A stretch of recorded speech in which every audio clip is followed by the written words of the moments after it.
Alléluia, tu es saint. Je pense que on aurait fini notre réunion là. Tout ce que je vais dire a déjà été dit. On a chanté « Ouvre les yeux de mon cœur, Père ».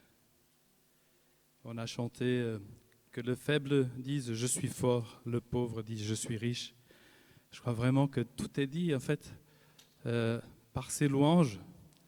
Le message a déjà été prêché. C'est ce que j'avais prévu de prêcher ce matin, en fait. La semaine dernière, le pasteur Olivier a prêché sur l'encouragement. Et à la fin de la réunion, je lui avais dit, à la fin du culte, je lui ai dit, c'était mon message qu'il a prêché la semaine dernière. Du coup, j'ai dû travailler pour avoir un autre message pour ce matin.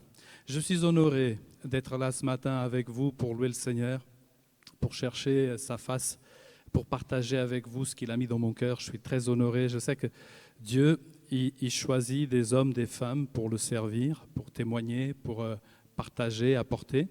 Et ce matin, c'est moi. Demain, ce sera toi. C'est pas réservé au pasteur Olivier, au pasteur Laurent, mais Dieu, il compte sur chacun d'entre nous. Et ce matin, c'est tombé sur moi. Je suis honoré. Je remercie Dieu. Et quand j'arrive dans ce lieu chaque dimanche, pas aujourd'hui particulièrement, mais je regarde parfois en l'air, je cherche la présence de Dieu, avoir des anges dans ce lieu. Et ça, je le fais systématiquement, parce que je viens chercher la présence de Dieu. Et quand j'arrive dans ce lieu, c'est Seigneur, ouvre les yeux de mon cœur, que je puisse te voir ce matin. Je sais que tu es là, et tu es le plus important. Ta présence est la plus importante. Donc, Seigneur, révèle-toi à moi aujourd'hui. Et j'espère que vous êtes venus avec cette attitude de cœur ce matin, de faire une rencontre avec Dieu. Une rencontre avec notre Père céleste. Une rencontre avec ce qu'il est. Ce matin, nous allons ensemble lire un texte de la parole de Dieu. Et je vais partager sur ce texte. J'avoue que j'ai eu du mal à trouver un thème à ce message ce matin. Et que j'ai intitulé « Le Dieu d'Abraham, d'Isaac et de Jacob ». Dans le livre d'Exode, chapitre 3, verset 15 jusqu'au verset 17, il est écrit, c'est le résultat d'une conversation entre Moïse et Dieu. Et Dieu dit encore à Moïse, « Tu parleras ainsi aux enfants d'Israël. L'Éternel, le Dieu de vos pères, le Dieu d'Abraham, le Dieu d'Isaac et le Dieu de Jacob, m'envoie vers vous. Voilà mon nom pour l'éternité, voilà mon nom de génération en génération. Va, rassemble les anciens d'Israël et dis-leur, l'Éternel, le Dieu de vos pères, m'est apparu, le Dieu d'Abraham, d'Isaac et de Jacob. Il a dit, je vous ai vu et j'ai vu ce qu'on vous a fait en Égypte. Et j'ai dit, je vous ferai monter d'Égypte où vous souffrez, dans le pays des Cananéens, des Hétiens, des Amoréens, des Phéréziens, des Éviens et des Jébusiens, dans un pays où coule le lait et le miel. Amen. Dieu s'est présenté ainsi à Moïse. Parce que Moïse était dans un dilemme, il devait aller vers Pharaon et dire au Pharaon, laisse partir le peuple hébreu, laisse sortir ce peuple. Et à un moment donné, il a douté, Moïse. Il s'est dit, mais quand je vais leur dire ça, j'arrive avec quoi? Quelle armée? Avec quel bagage j'arrive devant le Pharaon pour dire, laisse-les partir? Et Dieu lui a dit, écoute, tu diras la chose suivante. Le Dieu d'Abraham, Isaac et Jacob est avec toi pour sortir ce peuple. Et je me suis arrêté à plusieurs reprises dans ma vie à penser à ces paroles de Dieu. Dieu s'identifie avec un homme. Dieu s'identifie avec Abraham. Dieu s'identifie avec Isaac, avec Jacob. Dieu aime s'identifier avec nous. Vous savez, nous, l'être humain, on a tendance à courir vers des gens qui sont importants pour prendre un selfie avec quelqu'un d'important.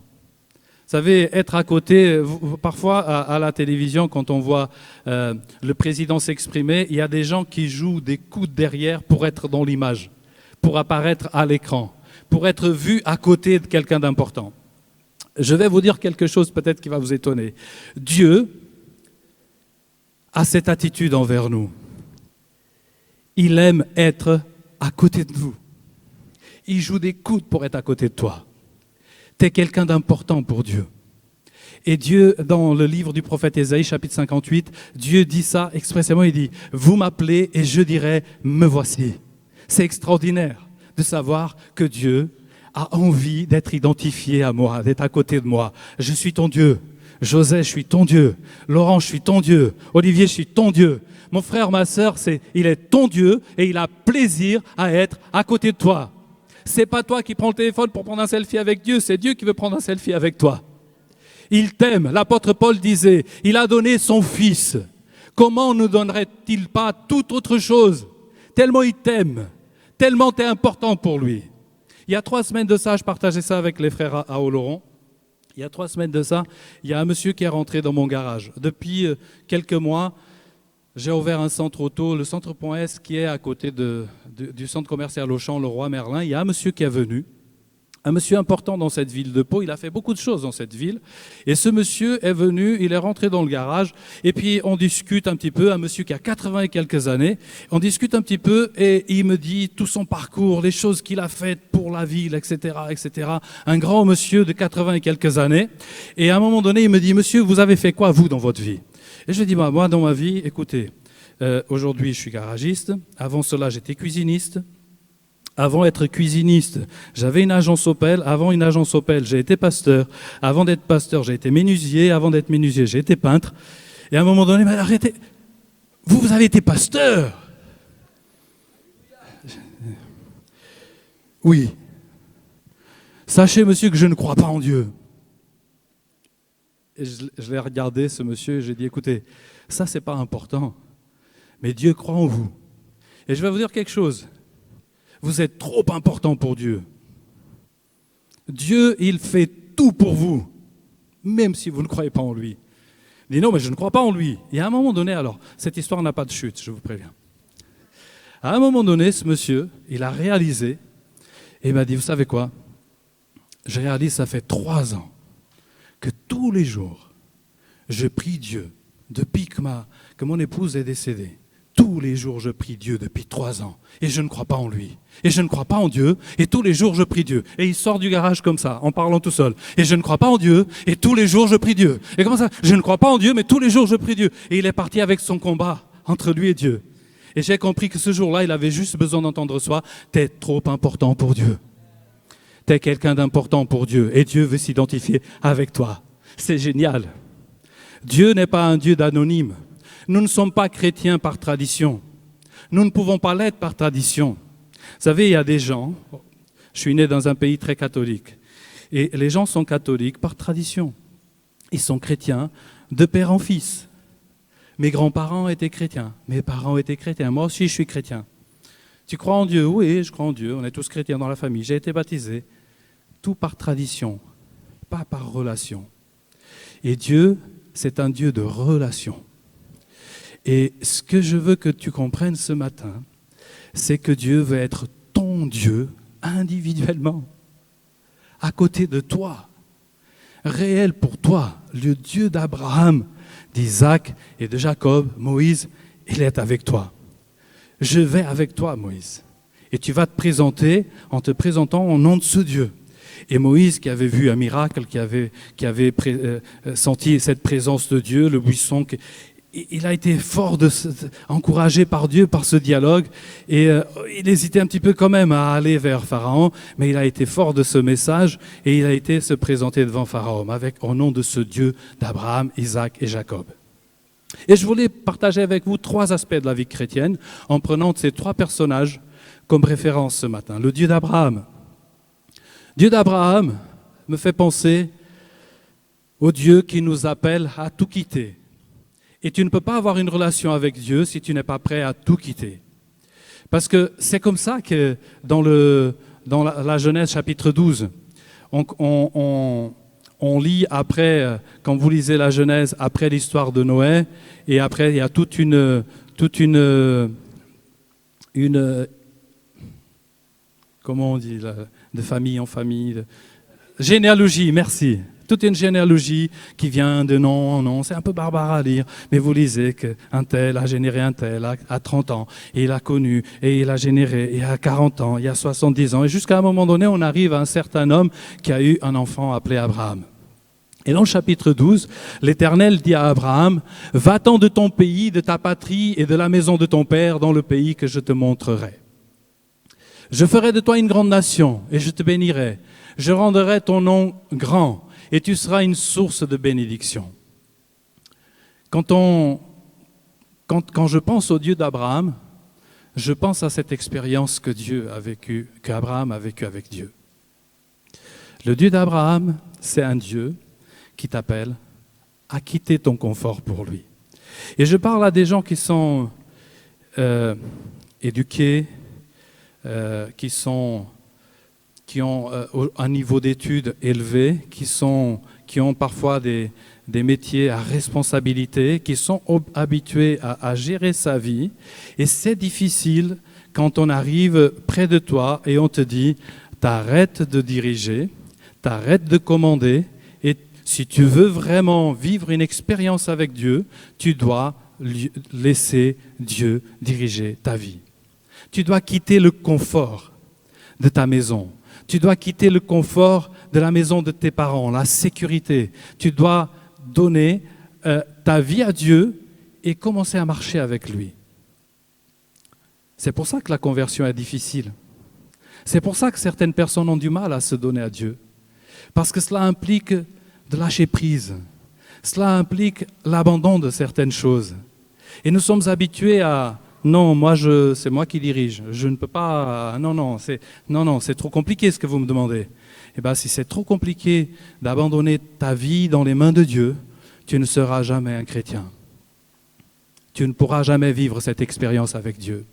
Parce que ton expérience avec Dieu, peu importe ton niveau social, ton niveau d'éducation, ton niveau d'études, le poste que tu occupes, si tu n'es pas prêt à tout lâcher pour mettre Dieu au règne de ta vie, qui dirige ta vie, tu ne vivras jamais une expérience avec Dieu. Il faut commencer par là. Peu importe ta position, il faut commencer par dire « Seigneur, aujourd'hui, je mets ma vie entre tes mains et je veux te faire confiance. » Et c'est dur ça. C'est dur quand Dieu dit à Abraham, lâche tout, lâche ta maison, lâche ton pays. Combien il y a de personnes qui ont quitté son pays, s'ils sont des immigrés comme moi, qui lèvent la main? Et il y en a quand même quelques-uns. Ils ne sont pas tous béarnais dans le Béarn. Il y en a quand même qui sont venus de l'étranger, qui se retrouvent là. Et je vais vous dire une chose, c'est dur de quitter ses origines. C'est dur de quitter son pays. C'est dur de quitter son village natal. C'est dur de quitter ses coutumes. C'est dur de quitter son environnement dans lequel on se sentait en sécurité, dans lequel on a grandi. On pleure. Quand je suis arrivé en France, ce beau pays, j'ai pleuré. J'ai pleuré pendant 6 mois. Après, c'est passé. Et ça me manquait. Mon pays me manquait. La nourriture de maman me manquait. Les copains me manquaient. Et mon village me manquait. C'était le plus beau village au monde. Comme vous, Béarnais, moi j'étais très fier de chez moi. C'est encore le plus beau village au monde. Hein. Et Dieu te dit, tu quittes tout. Tu quittes tout et tu commences à marcher avec moi. C'est ça une conversion. C'est tout quitter pour commencer à marcher avec Dieu. Ça, c'est l'expérience d'Abraham. C'est l'expérience que Dieu attend de toi. Je vais parler d'un deuxième aspect de la vie chrétienne et on passe à Isaac. Isaac, on le retrouve, donc le fils d'Abraham.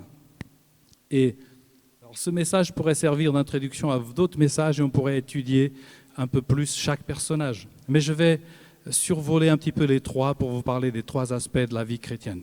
Le premier aspect, si tu veux marcher avec Dieu, toi qui es trop important pour Dieu, toi qui es un VIP de Dieu, tu dois tout lâcher dans les mains de Dieu. Ça, c'est le point numéro 1. Tout lâcher pour Dieu. Maître de rien, Dieu est maître de tout. Deuxième aspect, allons sur la vie d'Isaac. Et là, on se retrouve dans le chapitre 26, toujours de la Genèse, et le verset 26 au verset 29. Lorsque les gens du lieu faisaient des questions sur la femme d'Isaac, « C'est ma sœur », il disait, car il craignait en disant « ma femme ». et que les gens du lieu ne le tuassent parce que Rebecca était une belle figure. Comme son séjour se prolongeait, il arriva qu'Abimelech, roi des Philistins, regardant par la fenêtre, vit Isaac qui plaisantait avec Rebecca, sa femme. Abimelech fit appeler Isaac et dit « Certainement, c'est ta femme. Comment as-tu pu dire « c'est ma sœur » ?» Isaac lui répondit « J'ai parlé ainsi de peur de mourir à cause d'elle. » Et Abimelech, « Qu'est-ce que tu nous as fait ? Peu s'en est fallu que quelqu'un du peuple n'ait couché avec ta femme et tu nous aurais rendus coupables. » Alors Abimelech fit cette ordonnance pour tout le peuple. Celui qui touchera à cet homme ou à sa femme sera mis à mort. Je voulais parler du deuxième aspect de la vie du chrétien. Quand tu donnes ta vie à Dieu, et que Dieu est le Dieu de ta vie, est le Seigneur de ta vie, tu ne marcheras plus jamais seul. Tu marches avec un Dieu qui prend soin de toi. Et tout à l'heure, on écoutait une prophétie ce matin qui nous disait que Dieu, il peut, ce qui est impossible ou difficile pour l'homme, il peut en un instant briser un rocher. Un Dieu qui est tout puissant. Et je pense en fait, Isaac, il a refait la même chose que son père Abraham avait fait déjà auparavant. Vous savez, les histoires de famille, ça se raconte. Et puis Abraham a eu une histoire comme ça, où il arrive et il dit à sa femme, bon, tu es une femme, elle était contente, elle était une femme, oh Sarah, tu étais trop belle. Tu es la plus belle des femmes. Et quand je vais arriver au milieu de ce peuple, en fait, il faut dire que tu es ma sœur. Et là, je pense qu'elle était moins contente. Parce que je risque la mort à cause de toi. Donc il vaut mieux qu'on joue comme ça. Et donc du temps de son père Abraham, le roi, il est écrit dans quelques chapitres. Après vous lirez toute la Genèse, vous allez tout lire. Le roi dit, bon il vaut mieux, bon, comme c'est sa femme, on l'aime beaucoup, ramenez-la dans ma maison. Et son frère, gâtez-le. Donnez-lui. Ils lui ont donné des brebis, des moutons, et ils lui ont donné. Et il s'est enrichi. Et à un moment donné, la plaie est arrivée dans la maison du roi et il a su que c'était à cause de la femme d'Abraham, qui n'était pas sa sœur mais sa femme. Et il a appelé, il a dit, qu'est-ce que tu fais ? Tu es en train de me mettre en danger en faisant ce que tu fais. Prends tout ce que je t'ai donné, prends ta femme et pars. Et là, Isaac, son fils, refait la même. Il s'est dit, ça a marché avec mon père, il a été enrichi comme ça, peut-être que moi aussi je vais être enrichi comme ça. En tout cas, je crains la mort, je ne veux pas mourir à cause de toi. Tu diras que tu es ma sœur, et comme ça va mieux se passer pour moi. Vous savez ce qu'il avait besoin d'apprendre et de comprendre, Isaac ? Que Dieu, c'est un Dieu qui prend soin de lui, qui prend soin de toi. Et que parfois, nous avons tendance à l'oublier, à le savoir théoriquement, mais à ne pas le croire en réalité. Donc on cherche à trouver des combines pour s'en sortir. On cherche à trouver des solutions dans notre vie sans que Dieu ait à intervenir. Donc un petit mensonge et on arrivera à nos fins. Un petit mensonge et on va être quand même béni. Et c'est extraordinaire, c'est que ces personnages bibliques que vous allez lire et vous allez voir l'histoire, ils ne sont pas parfaits. Et pourtant Dieu dit que je suis leur Dieu. Ils ne sont pas parfaits et pourtant Dieu s'identifie à eux. Ils ont menti et Dieu dit, je suis le Dieu de cet homme-là qui a menti. Je suis le Dieu de cet homme-là qui est faible. Je suis le Dieu de cet homme-là, Abraham, qui a un petit peu douté. Je suis le Dieu de cet homme-là, Isaac, qui a un petit peu menti pour arriver à ses fins. Et Dieu était à côté de lui, il n'avait pas conscience de ça. Vous savez ce qui s'est passé ? Il avait peur du roi. Il avait pas peur de l'autorité. Et vous savez ce qu'a fait l'autorité ? L'autorité a écrit un décret en disant, personne ne les touche. Il y a eu l'effet contraire. Parfois, Dieu il fait les choses à sa façon et pas à la nôtre. Et il travaille d'une façon différente de ce que nous pouvons imaginer, croire ou penser. Et c'est lui qui décide. C'est lui qui est Dieu. Et c'est en lui qu'on doit se reposer. Et c'est à lui qu'on doit faire confiance. Je pense, et je vais partager avec vous quelques pensées. Je pense à Gideon. Vous avez lu le livre de Juges. Il y a un homme dans le livre des Juges qui s'appelle Gédéon. Et Gédéon, il faisait partie du peuple hébreu. Et à ce moment-là, les Madianites, ils venaient, ils envahissaient la terre avec les Amalékites, avec tous les ennemis de ce peuple. Et ils venaient en myriades et ils prenaient tout ce que le peuple hébreu produisait à l'époque. Et donc ils se cachaient, ils vivaient dans les cavernes, ils cachaient leurs récoltes pour ne pas être volés. Et à un moment donné, Dieu vient voir un homme appelé Gédéon, il dit « Gédéon, je vais te donner victoire sur tout ce peuple. Et Gédéon a douté, il a eu peur. Il s'est dit, comment ? Je suis le plus petit dans la maison de mon père. La maison de mon père est la plus petite dans la tribu. La tribu de mon père est la plus petite de toutes les tribus. Comment c'est moi qui va donner victoire à ton peuple ? Pas possible. Et il a minimisé. La tribu la plus petite, la famille la plus petite, moi je suis le plus petit. Il avait oublié qu'il avait un Dieu grand. Il était en réalité le plus petit, mais son Dieu était le plus grand. Et Dieu lui a dit, écoute, tu vas les battre avec ta force. C'est avec cette force que tu vas les battre, tes ennemis. Il dit, ok Seigneur, ok. Donc encouragé par tout un tas d'expériences que vous allez lire, arrivé au chapitre 7, il rassemble une foule de 32 000 hommes et il se dit, c'est bon, on est prêt pour aller au combat. Et Dieu lui dit, stop, tu vas nulle part comme ça. Comment on va nulle part ? Tu as dit qu'on y va. Non, mais vous êtes trop nombreux. Comment trop nombreux ? Nous sommes 32 000. En face, on ne les compte même pas. Il dit, ouais, mais si tu vas avec les 32 000, tes gars vont penser qu'ils ont gagné par leur force. Et il ne faut pas qu'ils pensent qu'ils ont gagné par leur force. Il faut qu'ils comprennent que c'est Dieu qui donne la victoire, pas eux. Donc tu vas dire à tous ces gars que tous ceux qui ont peur, qui ne sont pas prêts, tous ceux qui ne sont pas confiants, ils peuvent faire demi-tour et rentrer chez eux. Et je peux vous dire, une armée dans laquelle il y a eu des déserteurs, ça a été l'armée de Gédéon.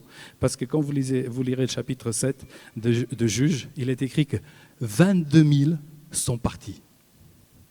Gédéon a dit, les gars, Dieu dit que tous ceux qui ne sont pas vraiment encouragés, tous ceux qui ont un peu peur, on n'a pas besoin de vous dans ce combat. Vous voulez rentrer chez vous, vous ne voulez pas venir au combat, rentrez chez vous. 22 000 sont partis. Je ne sais pas, là, les copains de Gédéon, là, ceux qui étaient à côté de lui, Gédéon, il était confiant, il savait que Dieu allait lui donner la victoire, Dieu avait parlé avec lui, mais les autres, là, les généraux, les chefs, ils disent, waouh, 10 000 maintenant. Ça y est, voilà ce que tu as fait. Ton discours a tellement découragé le peuple qu'ils sont partis maintenant, les soldats, ils sont où ? Et Dieu a dit, Gédéon, ils sont trop nombreux encore. Ils sont trop nombreux. Il dit, comment ils sont trop nombreux ? On n'a plus que 10 000 maintenant. Déjà, 2/3 sont partis. Il dit, non, écoute, ils sont trop nombreux. Ce que j'ai à faire, je le fais avec 300. Ce que j'ai à faire, je vais le faire avec 300. Parce que la victoire venait de Dieu, venait pas des soldats. La victoire ne vient pas de toi. Moi, je me plais à penser que dans ma vie, tout ce qui est victoire dans ma vie, elle vient de Dieu. Tout ce qui est victoire dans ma vie ne vient pas de moi. Elle vient de Dieu. Et Gédéon a gagné avec 300. Tout à l'heure, on lisait le texte sur Moïse face à Dieu. Moi, j'imagine ce dialogue. J'imagine ce dialogue entre Moïse et Dieu. Et Moïse, qui était un homme qui avait été éduqué en Égypte, il connaissait l'armée égyptienne et savait ce qu'ils étaient capables de faire. Et il dit, comment je vais me battre avec eux ? Quelle armée tu envoies avec moi ? Et Dieu a dû lui répondre, l'armée que j'envoie avec toi est en train d'éclore en ce moment. Je vais leur envoyer une armée, tu vas voir. Je serai avec toi, vas-y. Ok, il va fort de cette expérience avec Dieu. Il se retrouve face à Pharaon et Pharaon qui attendait quand même. Moïse, il a été entraîné chez nous. C'est pas n'importe qui, il connaît le combat, il connaît la guerre. Il sait comment faire. À mon avis, il a organisé quelque chose. Il a organisé une armée pour sortir ce peuple d'ici. Il a dû s'organiser avant, le bonhomme. Il ne vient pas comme ça. Donc préparez les chars, préparez notre armée, préparez-vous à la défense. Et tout d'un coup, les chefs... Alors j'extrapole, c'est pas écrit. Mais je l'imagine comme ça. Les chefs des armées égyptiennes qui arrivent à Pharaon et disent, écoute, nos chevaux, impossible. Ils ne peuvent pas sortir d'écurie, ils sont bouffés par les mouches, on ne peut rien faire. Ils sont hors combat. Nos soldats n'arrivent plus. Comment ça ? Dieu a envoyé une armée de mouches.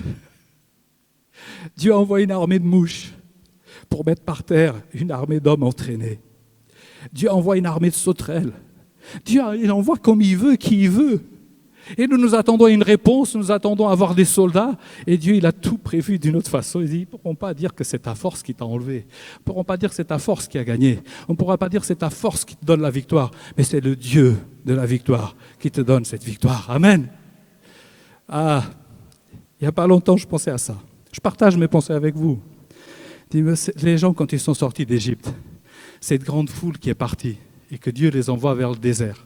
À un moment donné, ils se trouvent avec l'ennemi derrière et la mer devant. Et quelle est la place la plus confortable? Devant ou à l'arrière? La place la plus confortable, ça aurait été au milieu. Vous savez, quand on va avec la foule, le mouvement. Parce que devant, il y a la mer. Il y a un homme qui a besoin de voir le miracle de Dieu. Cet homme, c'est Moïse. Et Dieu lui dit, écoute, qu'est-ce que tu as dans ta main? J'ai un bâton. Eh bien, tu vas utiliser le bâton. Et je suis devant toi. Et avec le bâton, tu touches la mer. Le vent va souffler. La tempête va arriver. La mer va s'ouvrir. Vous allez traverser. Et Moïse touche. Et ça se réalise. Et puis j'étais en train de penser, je dis, Seigneur, il y avait forcément des gens à l'arrière. Il y avait forcément ceux qui restent derrière. Vous savez, le plus fragile, le plus âgé, le plus petit, celui qui physiquement n'a plus de force.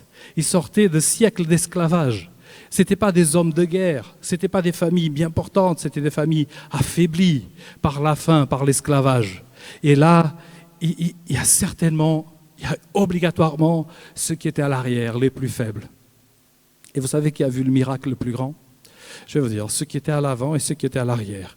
Ceux qui étaient au milieu, ils n'ont pas vu grand-chose. Ils étaient dans la foule. Et quand tu es à l'arrière, et tu te dis, c'est bon, c'est fini pour moi. Moi, je reste, je n'ai pas la force pour avancer comme eux. Je n'ai pas la force du pasteur, je n'ai pas la force de l'autre frère, de l'autre sœur. On voit qu'ils ont une onction, qu'ils avancent. Et moi, je n'ai pas cette force. Tu restes à l'arrière. Tu n'as pas la force pour avancer, tu restes derrière. Si Seigneur, Dieu est avec eux, mais je doute que Dieu soit avec moi. Et quand tu es à la fin, qu'est-ce qu'il y avait à la fin? Je pense que les anges de Dieu étaient là. Et au fur et à mesure que le dernier avançait, la mer se renfermait. Le dernier avançait, la mer se renfermait. Et le dernier avançait, la mer se renfermait. Et les soldats se noyaient. Et les chars restaient sous l'eau. Et les derniers avançaient, la mer s'enfermait. Et ils ont été témoins du miracle. Ceux qui étaient à l'arrière, ils ont été témoins du grand miracle également. Amen. Même si tu es à l'arrière, même si tu te crois faible, même si tu ne te crois pas capable, l'important, ce n'est pas tes forces, l'important, ce n'est pas toi, l'important, c'est Dieu. Amen. Et si Dieu est là, entre toi et l'ennemi, il est là, et toi, tu es faible, mais entre les deux, il y a Dieu. Et Dieu, il fait barrière. Amen. Et Dieu fait barrière et c'est lui qui garde l'ennemi à distance. J'imagine, je parlais ça avec les frères en Laurent il y a 3 semaines, j'imagine ce campement d'Hébreux où les ennemis voulaient leur faiblesse, voulaient les détruire. Et c'était à l'époque, vous savez, il n'y avait pas d'éclairage public, mais les ennemis, quand ils regardaient au loin dans le désert, parce que Abimelech a essayé, il a attaqué. Et quand il a envoyé les services secrets pour espionner le peuple hébreu, ils sont venus avec un témoignage. Et ils ont dit à leur roi, écoute, ce peuple, ce n'est pas un peuple entraîné à se battre. Ce n'est pas un peuple, une armée puissante. Mais je ne sais pas s'il faut y aller. Hein. Moi, je te conseille de ne pas y aller. Parce que ce peuple, la nuit, leur Dieu, éclairage public et chauffage. On regarde de loin, tu penses que c'est du feu? Oui, c'est le feu de Dieu qui est au-dessus d'eux. Et c'est éclairé. La nuit, les fourneaux tournent et le matin, ils ont du pain frais tous les jours. Et la journée, ils ont un parasol. Tout est en train de brûler dans le désert et eux, ils sont à l'ombre. Tu es sûr que tu vas aller les battre? Tu es sûr que tu vas aller les combattre?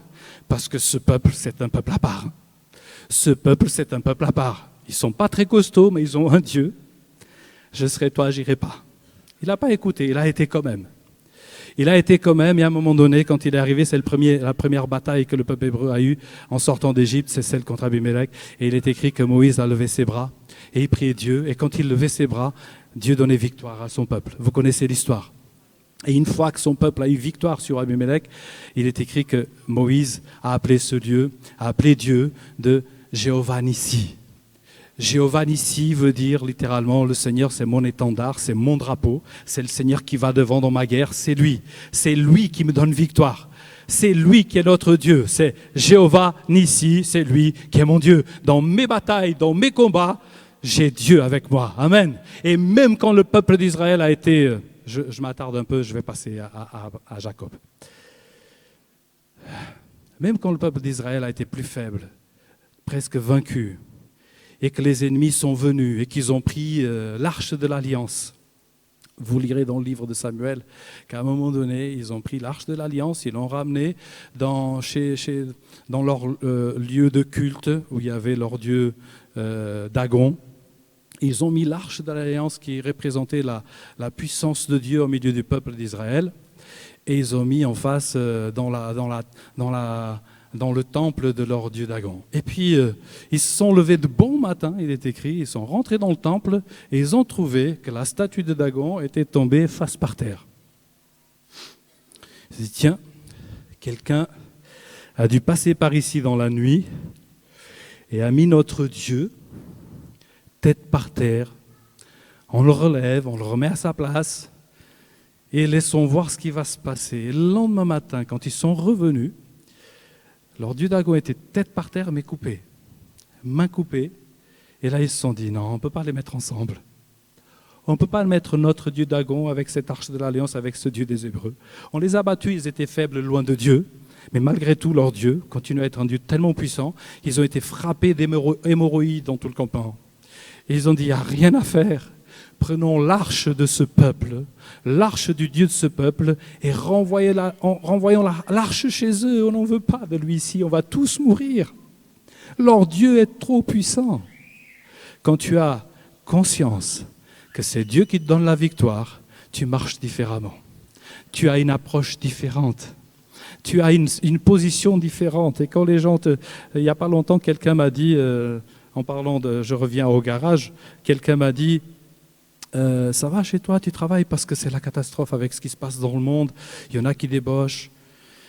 Et j'ai dit, moi, ça va. J'ai démarré à zéro, je ne peux que faire mieux. Elle me dit, ça se voit que vous êtes quelqu'un de très optimiste. Dans ma tête, je me dis, non, t'es fou, quoi. Ça se voit que j'ai Dieu, c'est tout. C'est pour ça que je suis optimiste. Parce que je demande à Dieu d'ouvrir les yeux de mon cœur pour voir ce qu'il va faire. Vous vous souvenez dans le livre des Rois et Élisée quand il dit « Seigneur, ouvre les yeux du jeune homme là pour qu'il voit qu'ils sont plus nombreux ceux qui sont avec nous que ceux qui sont de l'autre côté en face. » Quand Dieu il ouvre les yeux de ton cœur et que tu vois ce qui peut se passer, que tu sais que Dieu peut te donner victoire même avec des mouches, et va t'être plus confiant. Tu ne sais pas ce qu'il va utiliser, mais il va utiliser une méthode à lui pour me donner victoire. Je ne sais pas laquelle c'est. Celui que je pensais qu'allait me tuer, il a fait un décret pour me protéger. Je ne sais pas ce que Dieu va faire, mais Dieu va faire quelque chose pour me protéger. Il va faire quelque chose pour me bénir. Amen. Quand tu lâches tout pour Dieu, Dieu il marche avec toi. Et il te donne victoire. Troisième aspect de la vie du chrétien. Et là, j'arrive à Jacob. J'aime beaucoup ce personnage et je me compare un petit peu à lui dans les mauvais aspects de la vie de Jacob, pas dans les bons. Quand on arrive donc de père en fils, on arrive jusqu'au Dieu de Jacob, Genèse 25, 20 à 28, il se passe quelque chose dans le ventre de sa mère déjà. Abraham engendra Isaac. Isaac était âgé de 40 ans quand il prit pour femme Rebecca, fille de Bethuel, l'araméen, de Padan-Aram, et sœur de Laban, l'araméen. Isaac implora l'Éternel pour sa femme car elle était stérile, et l'Éternel l'exauça. Rebecca, sa femme, devient enceinte. Les enfants se heurtaient dans son sein, et elle dit, « S'il est ainsi, pourquoi je suis enceinte ?» Et elle alla consulter l'Éternel. L'Éternel lui dit, « 2 nations sont dans ton ventre, et 2 peuples se sépareront au sortir de tes entrailles. Un de ces peuples sera plus fort que l'autre, et le plus grand sera assujetti au plus petit. » Les jours où elle devait accoucher s'accomplirent, et voici, il y avait 2 jumeaux dans son ventre. Le premier sortit entièrement roux, comme un manteau de poil, et on lui donna le nom d'Ésaü. Ensuite sortit son frère, dont la main tenait le talon d'Ésaü, et on lui donna le nom de Jacob. Isaac était âgé de 60 ans lorsqu'ils sont nés. J'imagine. Alors, on l'a lu en quelques secondes, mais vous prenez le temps de lire tout le passage et de réfléchir à toute cette histoire après à la maison. Dieu pria. Isaac pria pour que sa femme tombe enceinte. Elle était stérile, elle est tombée enceinte. Elle a tellement désiré cette grossesse qu'elle n'a pas compris, au moment où elle est tombée enceinte, sa grossesse était tellement compliquée que dans certaines versions, il est écrit qu'elle préférait ne pas être enceinte. Tellement il y avait un combat. Il dit, il se passe quelque chose avec ma grossesse. Il y a quelque chose qui ne va pas. Et elle va consulter l'Éternel. Elle a été voir un homme de Dieu. Il n'est pas écrit dans les détails comment ça s'est passé. Mais elle a été voir un homme de Dieu, un prophète, qui lui a dit, écoute, tu as 2 nations dans ton ventre, 2 peuples. Et ces 2 peuples, on aurait lu le dernier verset, vous pouvez afficher le dernier verset qu'on n'a pas lu. Ces 2 peuples vont être différents. Il est écrit que le plus grand va servir le plus petit. Et les 2 vont vivre un combat. Ces enfants grandirent. Ésaü devient, oui c'était bien. Ces enfants grandirent, Ésaü devient un habile chasseur, un homme des champs. Et Jacob fut un homme tranquille qui restait sous les tentes, dans les tentes. Merci la technique. Et ces 2 personnages, ces 2 personnes, ces 2 enfants que tu as dans ton ventre, ils vont être très différents. Et ils vont se battre pour des choses différentes. Il y en a un qui va être tourné vers la terre, vers la chasse. Et l'autre va être un gars plus tranquille, en apparence. Parce que le gars plus tranquille, c'était Jacob. Et quand on voit la vie de Jacob, elle a été tout sauf tranquille. Et ça, c'est le 3e aspect de la vie du chrétien. Le chrétien n'a pas une vie tranquille. Désolé. Ah, il y en a un qui dit Amen. Désolé. Le chrétien n'est pas appelé à avoir une vie tranquille. Et là, je vais dire, c'est dans cet aspect que je m'y retrouve un petit peu, et qu'on devrait, je pense, être tous un peu comme ça quand même, avoir un petit peu ces traits de Jacob. Le gars, il lâchait rien. Et dans le ventre de sa mère, dès qu'il pouvait, mettre une gauche à Ésaü. Il se battait là-dedans. Je ne sais pas quelle était la teneur de la bagarre, mais il se battait. Et il ne se parlait pas encore. Hein. J'extrapole encore, hein, je dialyse. Et Ésaü arrive à sortir le premier à sa naissance. Mais Jacob l'accroche par le talon et dit « t'es sorti avant moi. Tu m'as piqué la place. » Et il a grandi avec cette hargne. Il n'a pas lâché son frère quand même. Il dit « t'es le premier, mais je suis juste là. » Ah, il a le chrétien qui lâche rien. Le chrétien qui s'accroche. Le chrétien qui croit à la bénédiction. Le chrétien qui va se battre pour la bénédiction. Le chrétien qui ne laisse pas un autre prendre sa place. Le chrétien qui va et qui crie « Seigneur Jésus, aie pitié de moi, touche ma vie, fais quelque chose dans ma vie. » Il n'a pas honte de se battre. Il n'a pas honte du combat. C'était un chrétien comme Jacob. Sur cet aspect-là, ma femme est là pour témoigner. Là. Elle est là pour témoigner. Elle ne témoignera pas, je ne donnerai pas le micro. Elle m'a dit « t'es un têtu ».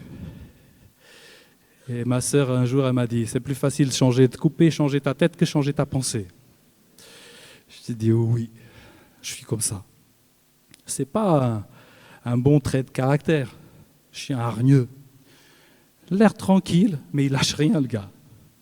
Un de vos pasteurs, Alain Tournier, un jour m'a dit « José, t'es comme l'eau, hein. Quand tu décides de passer, tu passes. » Ça passe pas d'un côté, ça passe de l'autre. Alain Tournier, vous l'avez connu? Ce pasteur, ça a été comme un papa quand on était à Biarritz. Et Jacob, c'était un chrétien comme ça, il s'accrochait. Il s'est accroché au talon de son grand frère. Il s'est dit, moi, je veux la bénédiction, je suis né en 2e, je voulais être le premier.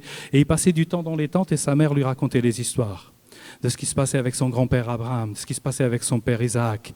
Et lui aussi voulait la bénédiction. Il a dit, mais c'est lui qui a le droit d'aînesse est sur mon frère, n'est pas sur moi. Et son frère s'en fichait complètement. Ésaü représente l'homme qui est tourné le regard vers la terre, vers le sol, vers la chasse, vers les choses d'en bas. Et quand, à un moment donné, Ésaü rentre de la chasse, il avait faim. Et son frère avait fait un bon petit plat de lentilles, que vous connaissez, c'est une histoire connue. Il a dit, écoute, je suis claqué, je suis fatigué, j'ai rien chassé, je veux manger. Et tout est bon pour récupérer son droit d'aînesse. Jacob lui dit, écoute, tu sens l'odeur là? Ça sent bon. Tu veux manger? Donne-moi ton droit d'aînesse.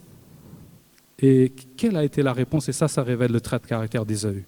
Sa réponse a été, à quoi me sert un droit d'aînesse? Je crève de faim. J'ai faim. L'estomac parle plus fort. J'ai faim. Je n'ai rien à faire, moi, des choses de Dieu. Moi, je crève, je meurs, et tout, voyez cette histoire, on meurt et tout reste ici-bas. Je vais mourir et tout reste là. C'était un sadducéen, tourné vers le bas, jamais vers la résurrection, jamais vers le ciel. Ça me fait penser au premier verset, vous le trouverez en Matthieu 22, verset 32, chapitre 22, verset 32. Jésus qui dit aux sadducéens, il lui dit, Dieu s'est présenté comme étant le Dieu d'Abraham, Isaac et Jacob, et Dieu n'est pas un Dieu des morts, mais il est un Dieu des vivants. Et là, cette histoire se passe avec Ésaü. Il pense à la mort, il pense que ça ne sert à rien, il pense que c'est fini pour lui, de toute façon, à quoi ça me sert? Et Jacob, il dit, écoute, alors jure-le-moi. Tu vas jurer que tu me donnes ton droit d'aînesse et tu manges. Et la Bible dit que Ésaü a négligé son droit d'aînesse pour un plat de lentilles. Et il a laissé tomber les choses auxquelles il avait droit. Les bénédictions de Dieu, comment c'est fou, hein? Comment on peut laisser tomber Dieu pour des choses, on pourrait se dire avec un peu de recul, mais pour un repas.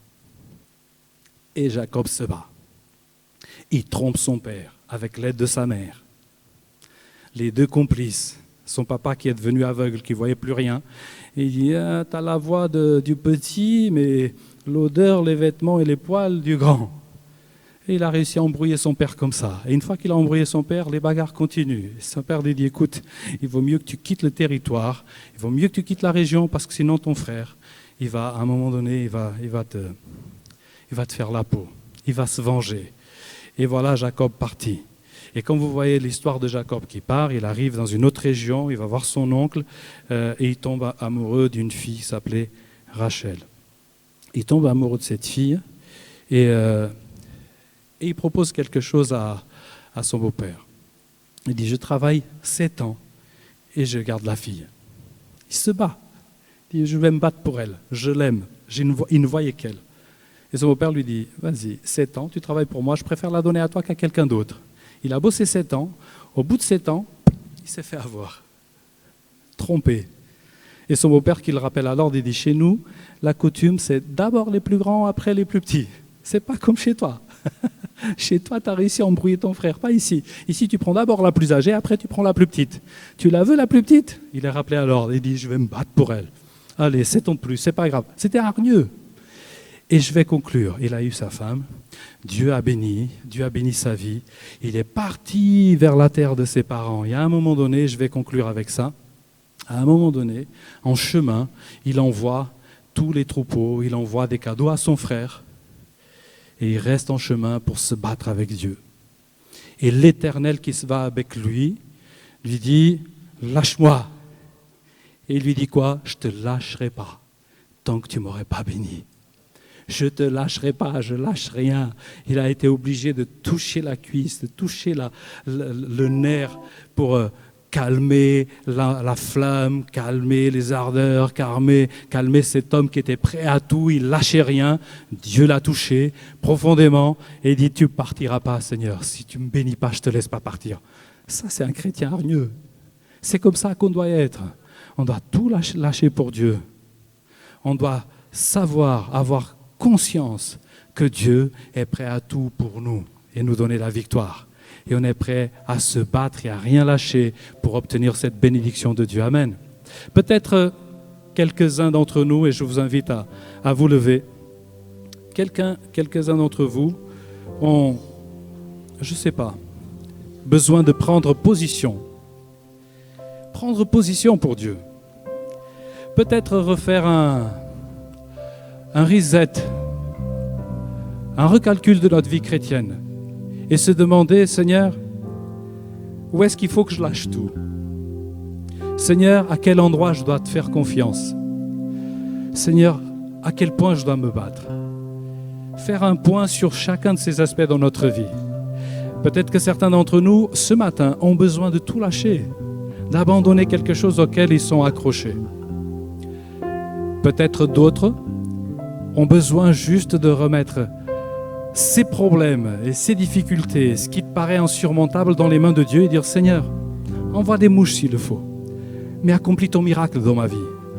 Fais les choses dans ma vie. Peut-être d'autres, ce troisième aspect de Jacob, ont besoin de se battre pour quelque chose. Seigneur, donne-moi la force de me battre. Je ne lâcherai rien. Sans avoir ta bénédiction, je ne lâcherai rien. Je vais être baptisé du Saint-Esprit, je ne lâcherai rien. Je veux voir le miracle dans ma vie, je ne lâcherai rien. Je veux te voir accomplir des choses dans ma vie, je ne lâcherai rien. Peu importe un de ces trois aspects. Mais j'aurais aimé que les pasteurs, l'Église en son ensemble, compris ensemble, compris pour vous. Et je voulais, oui, faire un appel, une invitation, comme un pas de foi.